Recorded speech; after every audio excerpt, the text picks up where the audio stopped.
আমাদের তো এখানে ধরেন 3টা ঘাটতি। একটা হলো ইচ্ছা শক্তি। আমি জানি না আসলে ফুটবল ফেডারেশন বা ফুটবল নিয়ে যারা নীতি নির্ধারক তাদের আসলে ইচ্ছাটা আছে কিনা যে আমরা আসলে কত দূর আগাতে চাই। আপনি দেখেন যে 2022 সালে আমরা যখন চ্যাম্পিয়ন হলাম সাফে, 11 মাস আমাদের মেয়েরা কোনো খেলার সুযোগ পায়নি, কোনো প্রতিযোগিতামূলক ম্যাচ পায় নাই। এরপরে 24-এ আবার চ্যাম্পিয়ন হইলাম, মাঝখানে মিয়ানমারে একটা ঠুনকো অজুহাতে যাওয়া হলো না অলিম্পিকের বাছাই পর্বে। Gold's Gym across 30 plus countries with over 700 plus locations worldwide. Train anywhere, belong everywhere. মানে এক একটা ওই লেভেলের এক একটা ম্যাচ কিন্তু আপনার জন্য মানে একটা অনেক বড় ক্ষেত্র নিজেদের প্রমাণ করার, সেই সাথে ভবিষ্যৎ গড়ার। তো সেই জায়গায় আপনি খেললেন না।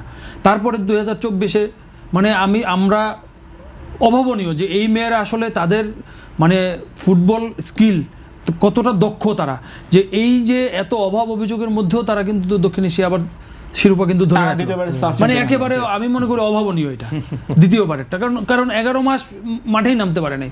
তারপরে লিগ একেবারে একটা যা তা অবস্থা, মানে একটা নামকাওয়াস্তে লিগ, বেতন নিয়ে তাদেরকে আন্দোলনে নামতে হইলো। এর মধ্যে অনেকগুলা মানে সিনিয়র প্লেয়ারকে ঝরে গেল এই আন্দোলন করতে গিয়ে, এত ঘটনা। তারপরে হলো জাতীয় মানে রাজনীতির বিভিন্ন রকমের ঘটনা ফুটবল ফেডারেশনে। মানে আমি বলবো যে মানে অনেকের চাওয়ার মধ্যে থাকতে পারে, কাঙ্ক্ষিত পরিবর্তন হইতে পারে, বাট এটা তো স্বাভাবিক পরিবর্তন ছিল না, তাই না? সব কিছু মিলিয়ে এমন একটা পরিস্থিতিতে তো এই মানে ফুটবলের একটা আমি মনে করি যে একটা ট্রানজিশনাল পিরিয়ড চলছে এখন। ওই আগের ফেডারেশন আর পরের ফেডারেশন এই দুজনের মধ্যেও হয়তো অনেকগুলো পার্থক্য আছে। এখন এই এশিয়া কাপে সুযোগ পাওয়ার পর তো এই ঘটনাগুলো অনেকগুলো ঘটনা ঘটছে। তো সেক্ষেত্রে আপনি ওই লেভেলে যখন খেলতে যাবেন ফুটবল ফেডারেশনকে, আপনার তখন টাকা নাই, আপনার এই অভাব সেই অভাব, এগুলো বললে হবে না। আমি যে 3টার কথা বললাম, একটা প্রথম থাকতে হবে ইচ্ছা শক্তি, দ্বিতীয়ত থাকতে হবে পরিকল্পনা, তৃতীয়ত আসবে হচ্ছে আপনার আর্থিক সামর্থ্য। আপনার যদি ইচ্ছাই না থাকে তাই আপনি পরিকল্পনা করবেন না, আর যদি আপনার পরিকল্পনাই না থাকে তাহলে আপনি টাকা পয়সা জোগাড় করবেন কোত্থেকে? তাহলে সুতরাং আগে ইচ্ছা শক্তিটা দেখাইতে হবে, বা ফুটবল ফেডারেশনকে সদিচ্ছা দেখাইতে হবে যে আমি আসলে কোন জায়গায় কতটা এফোর্ট দেবো। আমার 1 নম্বর সম্ভাবনা এখন নারী ফুটবল। আমি ইজিলি নারী ফুটবলে আর একটা স্টেপ গেলে আমি বিশ্বকাপ খেলতে পারি।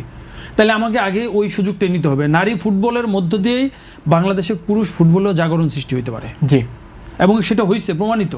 সাফে যখন চ্যাম্পিয়ন হয়েছে মেয়েরা, তখন দেখেন আপনি জামাল ভুঁইয়ার বক্তব্য দেখেন, আমাদের পুরুষ ফুটবলারদের বক্তব্য দেখেন, আমাদের ফুটবল প্রেমীদের বডি ল্যাঙ্গুয়েজ দেখেন, হ্যাঁ আমাদের বডি ল্যাঙ্গুয়েজ দেখেন, মানে আমরা যারা দর্শক তাদের মানে গ্যালারিতে বডি ল্যাঙ্গুয়েজ দেখেন। এগুলো 5 বছর আগে তো এরকম ছিল না, 24-22-এর আগে তো সেটা ছিল না। সুতরাং এই মেয়েদের ফুটবল ঘিরেই আমাদের সবার আগে সবচেয়ে বেশি কিভাবে এখানে ইনভেস্টমেন্ট করা যায়, এখানে স্পন্সর কিভাবে আনা যায়, আমার পরিকল্পনা, আমি কত বছর 20 বছরের পরিকল্পনা করে আমি বিশ্বকাপে মানে 20 বছর হিসাব করলে হবে না, আমি আগামী 4 বছর পরের বিশ্বকাপ টার্গেট করবো, আমি খেলবো, এবং 20 বছর পরে আমি বিশ্বকাপে চ্যাম্পিয়নশিপের জন্য ফাইট দিব। এই মেয়েরা সেই সামর্থ্য প্রমাণ করেছে। এশিয়ান লেভেলে চীনের সাথে আপনি যখন 2-0 গোলে সমান তালে খেলে হারেন, তার মানে আর কিছু প্রমাণ করার কিন্তু বাকি থাকে না যে আমি বিশ্বকাপ খেলার যোগ্য সামর্থ্য রাখি। সুতরাং এখন থেকে সেই পরিকল্পনাটা করতে হবে। আপনার ফিজিও নাই, আপনার মাঠে মানে ওই টিমের নাই, আপনি ট্রেনিং সেন্টার নেই, আপনি বিদেশে আপনি নিজের নাই, বিদেশেও পাঠাইতে পারলেন না, আপনি ভালো দলের সাথে প্র্যাকটিস ম্যাচ খেলার ব্যবস্থা করতে পারলেন না। তারপরে তো আর এর চেয়ে বেশি কিছু তো আর আশা করা যায় না। তো আমি বলবো যে এটা যে ইচ্ছাশক্তি, পরিকল্পনা এবং আর্থিক সামর্থ্য, 3টাই সুযোগ আছে। এবং 3টা নিয়ে আমি যেটা বলছিলাম যে প্রথমে মেয়েদের ফুটবল নিয়ে পরিকল্পনা, এবং পুরুষ ফুটবলেও একটা আমাদের যেহেতু মানে প্রবাসী ফুটবলারদের নিয়ে আমরা একটা ভালো শক্তিশালী টিম, সাউথ এশিয়ার আমি মনে করি যে এখন আমরা সবচেয়ে শক্তিশালী টিম। ওইখানেও পরের স্টেপে কীভাবে যাওয়া যায়, সেখানেও কীভাবে ইনভেস্টমেন্ট বাড়ানো যায়, সরকারের দিক থেকে প্রাইভেট সেক্টরের দিক থেকে কীভাবে মানে টাকা পয়সা আনা যায়, এই প্ল্যানগুলো করে আমাদের ওইটা মানে স্টেপ বাই স্টেপ আমাদের কিন্তু এগুলো পরিকল্পনা। ওই যে হুট করে আমি মেয়েরা একটু ভালো খেললাম, আমি সুযোগ পেলাম, তারপরে আমি কয়েকদিন নাচানাচি করলাম, আবার শেষ হয়ে গেল, আবার টুর্নামেন্ট আসলো, তখন আমার মনে পড়লো।